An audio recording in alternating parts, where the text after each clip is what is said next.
वो हवेली शहर के बिल्कुल किनारे पर खड़ी थी। पत्थरों का विशाल महल, ऊंचे फाटक, लंबे बरामदे और महकते गुलाबों से भरा हुआ बगीचा। उस हवेली की मालकिन अन्विता देवी, जिनका नाम जितना कोमल था, उनका व्यक्तित्व उतना ही रहस्यमय। उनकी आंखों में गहराई थी, जैसे नदी का जल रात में काले आसमान को सोख ले, और उनमें एक अजीब सा वादा छिपा था। वादा खुद को बस अपनी ही दुनिया में सीमित रखने का। मैं, अर्जुन, उस हवेली में काम करने आया था।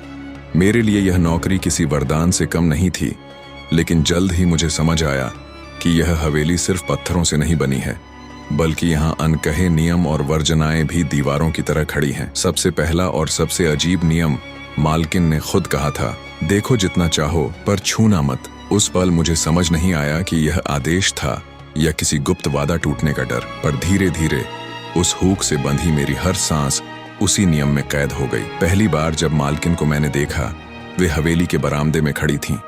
सफेद रेशमी साड़ी, धूप में चमकते हुए गहने और हवा में उड़ते बाल। उनकी आंखें मुझ पर पड़ी तो जैसे मैं पिघल ही गया। उन्होंने बस हल्की मुस्कान दी और कहा, नाम? अर्जुन, मैंने हकलाते हुए कहा। काम संभाल पाओगे? जी, कोशिश करूंगा। उन्होंने बिना कुछ बोले एक पल मुझे देखा और धीमे से कहा, कोशिश नहीं, निभाना पड़ेगा। और याद रखना, यहाँ सबकी दूरी तय है। देख सकते हो, लेकिन छूना नहीं। मैंने उस वक्त इसे मजाक या शायद एक अजीब शर्त समझा, पर जब उनके नजरों से रोज रोज टकराना शुरू हुआ तो मुझे एहसास हुआ कि यह चेतावनी यूं ही नहीं थी। हवेली में काम कम था, पर रहस्य ज्यादा। जहां देखो परछाइयां, खिड़कियों से आती धीमी रोशनी, गलियारों में गूंजती हवाएं। पर जैसे ही मालकिन वहां से गुजरती, हर परछाई उनकी मौजूदगी से चुप हो जाती। मैं उनकी हर छोटी आदत पर नजर रखने लगा। सुबह वे बगीचे में गुलाबों को छूती, पर किसी फूल को तोड़ती नहीं। शाम वे बरामदे की रेलिंग पर टिककर सूर्यास्त देखती।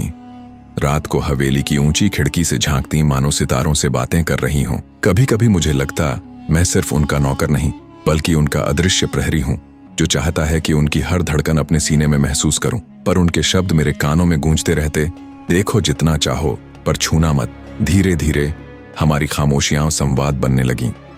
जब मैं पानी का गिलास उनके सामने रखता, वे बिना कुछ कहे बस आंखों से थाम लेती। जब मैं दरवाजा खोलता, वे बिना इशारे के ही आगे बढ़ जाती, जैसे मेरी उपस्थिति उन्हें सुरक्षित महसूस कराती हो। एक शाम जब वे गजल सुन रही थीं, पुरानी रिकॉर्ड प्लेयर की धीमी धुन पर, मैंने उन्हें पहली बार मुस्कुराते देखा। वह मुस्कान किसी ताले की तरह थी, जो सदियों से बंद हो और अचानक खुल जाए। मेरे भीतर सवाल उठा, क्यों इतनी दूरी? क्यों यह मत छूना की हिदायत? क्या सिर्फ नियम है, या कोई ऐसा दर्द जो जख्म दिखाने ही नहीं देता? इंसान का दिल जहां फंसता है, वहां दीवारें भी दरार खोज लेती हैं। एक दिन बारिश हो रही थी। ठंडी हवा और बिजली की गड़गड़ाहट से हवेली अधूरी सी लग रही थी। मैं खिड़की बंद करने पहुंचा, तभी देखा मालकिन बरामदे में भीग रही थी। उनकी साड़ी पूरी भीगी हुई, बाल चेहरे से लिपट गए, और वे आसमान की ओर हाथ फैलाए, जैसे बारिश उनकी तन्हाई धो रही हो। मेरे कदम अपने आप बढ़े। मुझे लगा लपक कर उन्हें अपनी बाहों में भर लूं, उन्हें इस तूफान से बचा लूं। पर तभी उनकी आंखें मेरी आंखों से मिलीं। उनकी निगाहें ठंडी थीं, पर भीतर डर भी छिपा था। और उन्होंने धीमे से फुसफुसाया, ना अर्जुन, देख सकते हो पर छूना मत। उस पल मैंने अपने भीतर का तूफान रोक लिया, पर दिल टूटा जरूर। मालकिन का राज्य कुछ दिन बाद मुझे उनका सच पता चला। एक पुरानी नौकरानी, काका मीरा, ने बताया, बेटा, मालकिन पहले कभी किसी से बहुत मोहब्बत करती थीं, पर उस मोहब्बत ने उन्हें सिर्फ जख्म और बेवफाई दी।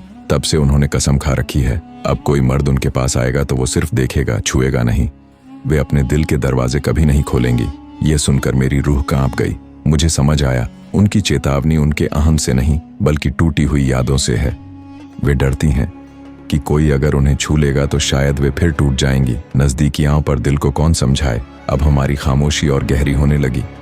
रात को जब हवेली में सब सो जाते, मैं अक्सर उनके कमरे के बाहर रुककर उन्हें सितारों को निहारते देखता। कभी कभार वे मेरी ओर झांक लेती। उन नजरों में एक स्वीकार था, जैसे कह रही हूं, हाँ अर्जुन, मैं भी तुम्हें महसूस करती हूं। पर यह दूरी मेरी ढाल है। उस दिन मैंने ठान लिया, मैं उनकी दूरी को ही अपनी मोहब्बत मानूंगा। हादसा और इजहार। एक रात अचानक हवेली में आग लग गई। लकड़ी के पुराने हिस्से भभक उठे। सब लोग भागने लगे। मालकिन अपने कमरे में फंस गईं। फाटक बंद हो चुका था। मैंने जान की परवाह किए बिना अंदर छलांग लगाई और धुएं में उन्हें ढूंढ निकाला। वे कांप रही थीं, रो रही थीं, मैंने उनका हाथ थाम लिया।